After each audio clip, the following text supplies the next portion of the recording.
Senator Chris Murphy Dem Senator. Trump and oppose arms deal with Saudis and oppose terrible idea and oppose. Senators told of broadening Russia investigation special counsel appointment gets bipartisan praise more, d-conn. On Saturday slammed the $110 billion defense deal President Trump signed with Saudi Arabia, saying the U.S. is relying on a country with the worst human rights record in the region to bring peace and security to the Middle East. It appears the Trump administration is counting on the country with the worst human rights record in the region to enforce peace and security in the Middle East, Murphy wrote in a Huffington Post op-ed criticizing the deal. The arms sale is a terrible idea. Murphy, a member of the Senate Foreign Relations Committee, said the kingdom has repeatedly used U.S.-provided weapons against civilians in the region, citing attacks on Yemen during its civil war. Obama withheld precision-guided munitions because the Saudis were using U.S.-provided munitions to repeatedly target civilian and humanitarian sites in their bombing campaign inside Yemen, despite regular protests from the United States Murphy wrote.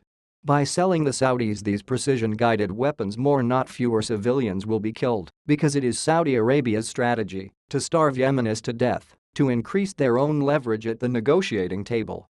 They couldn't do this without the weapons we are selling them, he continued.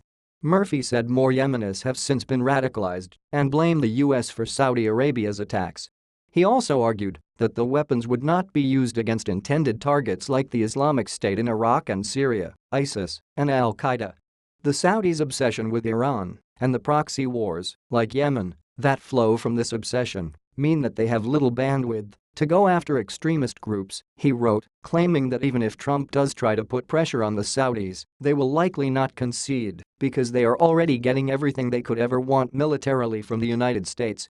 The arms package aims to increase Saudi Arabia and oppose defense capabilities by their bolstering equipment and services, while also allowing the U.S. to scale back its military commitment in the region. Murphy said the weapons deal would escalate a proxy war in the region, which could propel Iran to ramp up its nuclear program, adding that this is not our fight. He argued the $110 billion in funds could instead be applied to a strategy that aims to achieve global security, like providing primary education in Africa. Yes, this is the Saudis' money, but we shouldn't just assume that the path to global security is through the spread of more and more weapons, he reasoned, saying terrorist organizations thrive on economic destitution that more education could combat. The Democratic senator added that the defense deal was negotiated by Jared Kushner, the president's son-in-law, who has zero experience in foreign relations generally or Saudi arms sales specifically. He concluded that, while the kingdom is an American ally and they jointly work with the U.S. to combat extremist groups, they are a deeply imperfect friend to trust with these highly calibrated weapons. Trump praised the massive defense deal Saturday, saying it will fuel job growth and tremendous investments in the United States.